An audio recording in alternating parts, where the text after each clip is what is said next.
Make sure that you're not going to create a messier situation down the line. Don't hide things because you're afraid of hurting people or destroying something. Hey, welcome to your 2023 February reading for your sun, moon, or rising sign. If this resonates with you, give the video a like, share it, turn on the notification bells, subscribe. I have a lot more new content that's coming out besides the monthlies. I'm doing new and full moon readings. I do live streaming. If you're watching this on YouTube, check out the community page because I have a schedule up there of what's going on when. And if you're watching this on Rumble, then just follow all the links for everywhere to find me on social media. So otherwise, let's just get into it. Let's find out what's going on for you this month. Let's not waste any time. Hello, Aries, and welcome to your February 2023 reading. Let's get right into it, not waste any time. So, all planets direct as we come into this month, and there's just a lot that's going to start moving and moving quickly. We're going to do what we've done so far. I'm going to keep with the style of reading that I've been doing just because I'm still feeling it. So feel free to let me know in the comments if this feels like it's resonant. So we're going to look at the progression of the month, and we're going to take a look at what kinds of, and I'm feeling that card too. So we're going to look at the progression of the month, how it's unfolding, and what kinds of possible challenges are coming up for you. And then just, what is the spiritual advice that is also making its way through, making itself known and apparent. So, all right, let's take a look here. So we've got Two of Laurels, the Chariot, okay, Queen of Wands. Okay, I'm loving all of this so far. Challenge that we have is the Six of Wands, and spiritual advice, Seven of Swords, and the Magician. All right, that's interesting. All right, so let's take a look at each of these cards individually. As you guys know, I like to kind of make sure that you can see the card and get a feel for it yourself. If there's any imagery that really stands out to you, trust your instincts, trust your gut. Like, there's what I read for the collective, and then there is your own intuitive messages that come through that are the result of everything that you've lived in your entire life up to this point, right? So there might be certain things that are symbolic to you that I would never recognize. This is a collective reading, so for Aries, sun, moon, or rising. And if that feels like it resonates this month, great, it's your message for this month. Doesn't feel like it resonates, watch one of your other sun, moon, or rising signs. And if you want a really specific reading that's specific to you and very detailed and clear, then I would book a personal reading. On with your reading though. So let's take a look at the Two of Laurels. What we have here is very earthy, right? So there are different opportunities at the beginning of February that you are weighing out and possibly either trying to choose between, trying to figure out how they can possibly merge together. What is the connecting point? And again, because it's a collective reading, this could be applying to a relationship or not, a business partnership or career, whatever it is, right? So apply this how it applies to whatever feels most up for you is how I like to put that. So looks like you're weighing some things out, which is great. I mean, that's a champagne problem to have is when you have options to choose from. Okay. So the light here, you guys, is a little bit, it's the time of day. It's changing with the season. So please excuse it if it seems a little bit yellowed out. It's just the sun coming through, which is kind of lovely.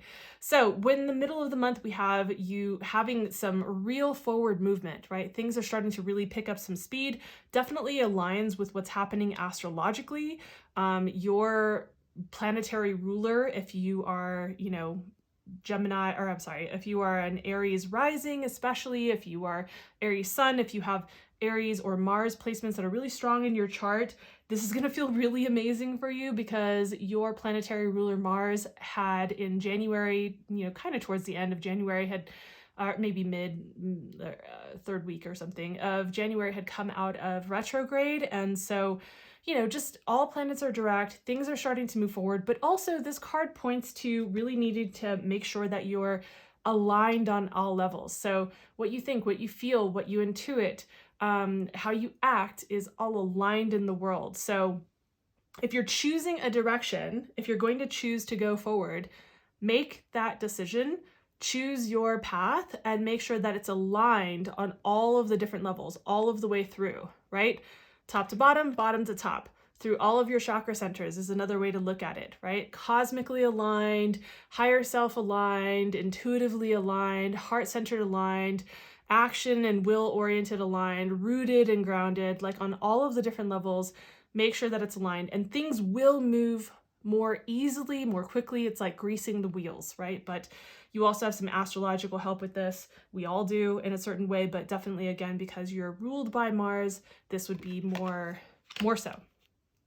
Speaking of Mars and fire energy and being ruled by fire, here we have the Queen of Wands. So towards the end of the month, it's like really stepping into a place of, I think, feeling, how do I want to put that? I would say feeling like you are more confident, stepping into yourself, owning yourself more, owning your projects more, owning a relationship more, right? Like apply this again, how it applies.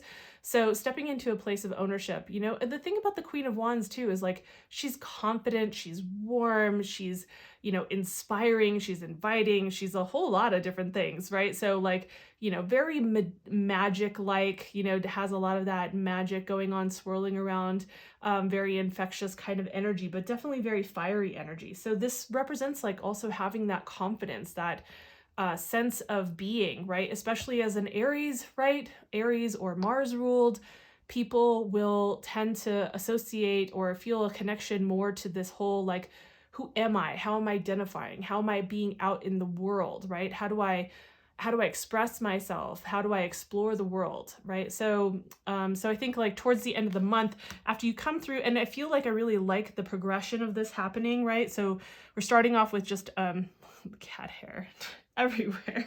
Sorry about that. Starting out with weighing out some options and then moving into this alignment period and really kind of moving things forward and feeling like there's some movement going forward. And then having the Queen of Wands be present here is just, I feel like it's another level. It's like a next iteration of you, of who you are and where you're going or where your projects are going or where a relationship is going, right? So that's the progression of the month. Okay. So let's take a look at what's challenging you, right? Like what's crossing you in the situation. So, you know, the Six of Wands is a card normally of victory. And so we could say that this can feel like maybe being overly concerned with things that don't go well, the quote unquote losses, right? That you experience, the things that are not, that you don't feel quite so victorious on. Also, this can come across as like, I'm going to say it's twofold, right? There are two shadow aspects to this particular card that I can feel coming through with this right now. And that would be feeling like, arrogant, overly confident about things and not really having anything to back it up. So, you know, you need to be able to stand behind what you're choosing, right? You need to be able to feel like you are able to really put your name behind it, put your energy behind it, whatever it is. Again, relationship, project, business partnership, whatever it is, friendship, whatever's most up for you. And make sure that you're not coming through like, oh yeah, I can do no wrong. I am the victor here. I'm amazing. Everything's great. I win at everything I do. It's great to have confidence. Just you got to make sure that you also, you know, do a little check, right? Our egos serve a purpose, and it has great sides actually, and shadow sides to it. So make sure you check the shadow side of your ego, right?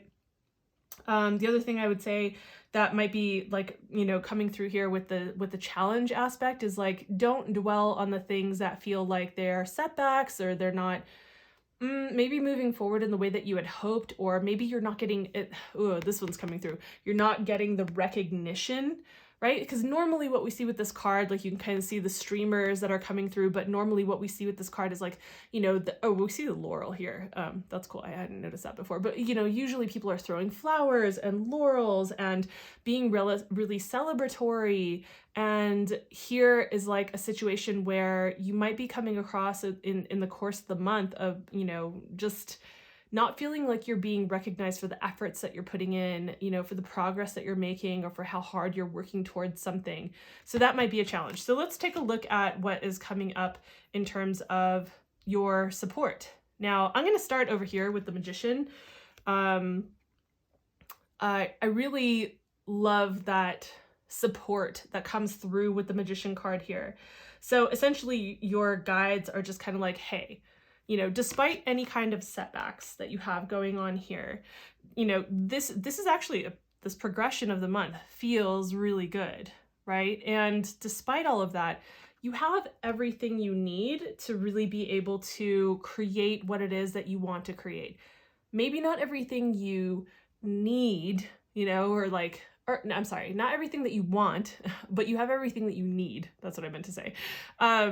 So to create what it is that you're wanting to create in your life. And so, you know, just, I would say, like, really to look around, do some inventory and recognize what it is that you have available to you, not just physically, like with your financial resources or like tangible objects, but also look at the connections, the people that you have around you. You know, remember that in tropical signs, in tropical astrology, we are in the sun sign Aquarius mode. So if that feels like a system that you really resonate with, then I would say, yeah, this is about community. This is about connecting, right? So this could be about like the resources that you have in terms of like the communities that you're connected to or the people that you're connected to.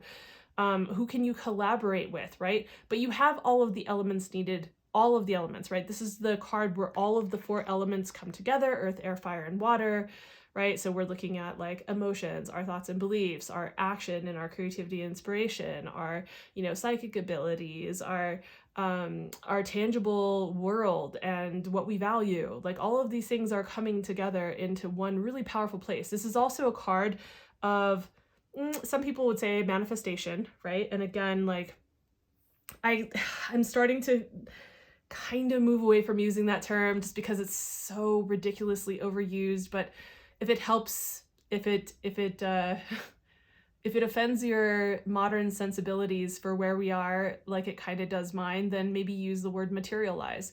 This is the card of materialization, right? This is where you can materialize your projects, your world, your relationships, whatever it is that you're trying to make real in this world, to make tangible in this world, to make happen, right? So you're getting the support that's there and that's necessary. Last card that we have for you, Aries, is we have the 7 of Swords. And you might be, if you're familiar with tarot, wondering how in the ever-loving hell is this a card that is supportive?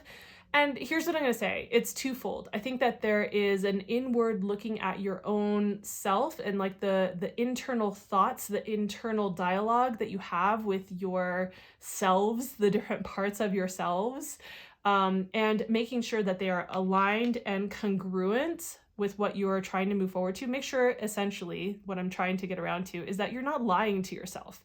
Right? So this can be a card of lies, of deceit, of thievery, of secrets that are nefarious things, right? Like just, but when we're looking at this in a place that is in a supportive position, I feel like it's more instructive in a way that is personal growth oriented, right? So this is kind of more like, okay, what kinds of beliefs or stories are you telling yourself that do not align, don't resonate, and like where are you maybe lying to yourself? Where are you overinflating things perhaps? Make sure that you do a shadow ego check with yourself around this, right?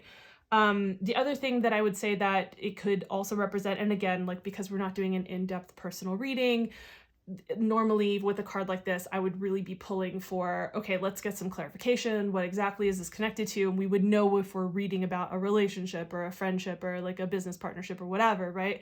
So take this and apply it as well as you can, given that it's a collective reading. So, you know, I would say the other part of this is that, yeah, maybe there are, especially because we just came out of these retrogrades pretty freshly, right? That like it was towards the end of January, we just came out of these retrogrades, and you know, during the retrogrades, it's a time of slowing down. But the reason why people say, especially, you know, Mercury retrograde gets a bad rap, but the reason why people say, oh yeah, not a good time to sign contracts, it's a generalization, but one of the reasons they say that is because there are a lot of things that can get missed.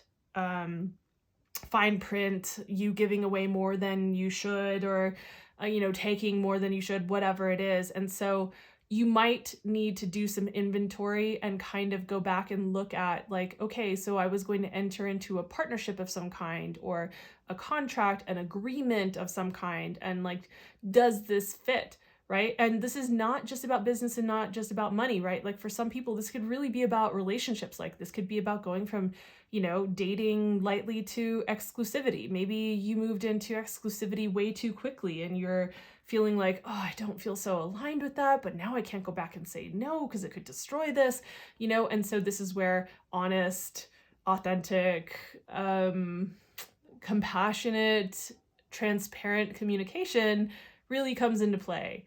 Because yes, you can go back and you can re-examine things that don't feel in alignment with you, because otherwise, this is such a long way of me getting around to all of the things I want to say about this card, but otherwise it can come through in some really shadowy ways, some really twisty, shadowy, sideways kind of ways where it gets messy.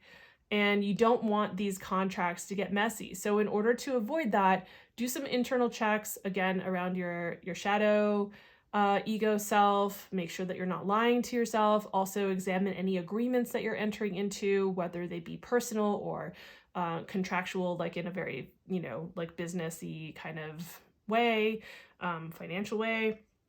And make sure that you're not going to create a messier situation down the line. You know, don't hide things in because you're afraid of hurting people or destroying something. You know, it's like we all have nervousness, I think, around this, or fears for some people.